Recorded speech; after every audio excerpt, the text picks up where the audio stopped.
What's up, guys? It's Corey from SuperKamiGuru9000, and this is my review of Bleach Chapter 474. This week's chapter of Bleach was way better than last week's, and that's really surprising because there was nothing but talking this week.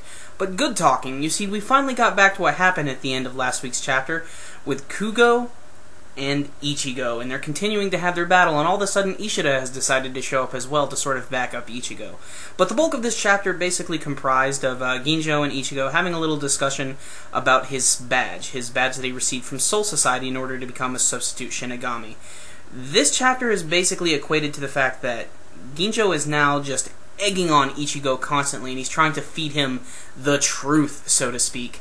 But before it actually gets to that, there's a small bit at the beginning of the chapter. We can see that Chad and Inoue are being taken care of by Urahara and Mr. Tessai, and Ichigo's dad is there too, and they're worried because obviously all this big stuff is about to be laid down on Ichigo.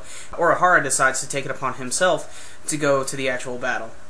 He knows, though, Ichigo's going to figure out what's going on anyway, so I might as well go ahead and get over there and start whipping some ass. At least that's what I'm hoping anyway.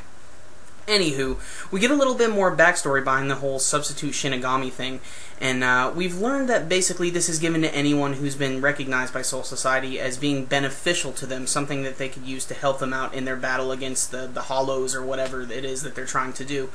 And we learned recently here from Ginjo himself that the badges actually have a secondary function. The whole point of them is they're there to basically survey and to suppress the power of whoever is using it. And this is an interesting bit of information because this is something that's just never been handed to us at all. And we even get some flashbacks from as early as the first and second sagas of the series, giving us a little bit of the hint as to why this works.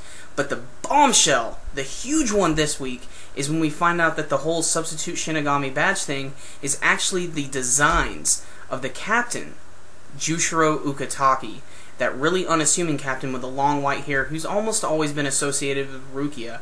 And throughout the series, he's been seen as kind of a character who's been very kind-hearted, kind of sickly, but kind of badass at the same time.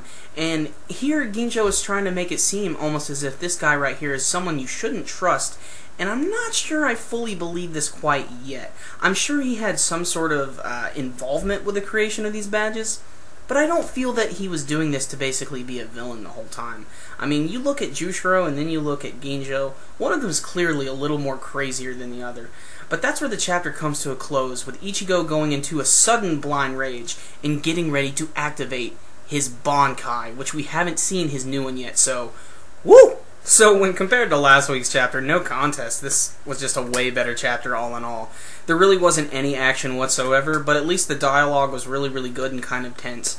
I find it kind of interesting that all of a sudden Ishida is suddenly back and just sort of hanging out on the sidelines trying to coach Ichigo like he always does, and of course it never really gets through to him. But the whole revelation of Ukitake being the one behind the whole substitute Shinigami thing, that just kind of blew my mind a little. I never realized they'd get back to, that kind of character. And, I'm sure they're going to flesh out more of what's really going on here. I can't wait to see what that is, because I know there's something else here that we just don't quite know yet. And the fact that we still don't know what's going on with Ichigo's dad, Isen, is bothering the hell out of me. They really need to start bringing that up soon. But there's a lot of crazy things that are about to happen. Ichigo's about to activate his Bankai, Urahara's about to come to the battle, and Ginjo's ready to fuck some shit up. So it's going to be crazy. So with all these new developments and the, prospect of all this cool stuff that's about to happen, I'm going to give this week's chapter a 7.5 out of 10. Pretty cool revelation, pretty decent artwork, and some really tense dialogue. Really great stuff. Go ahead and check it out and read it. That concludes my review this time, guys. SuperKamiGuru9000, out!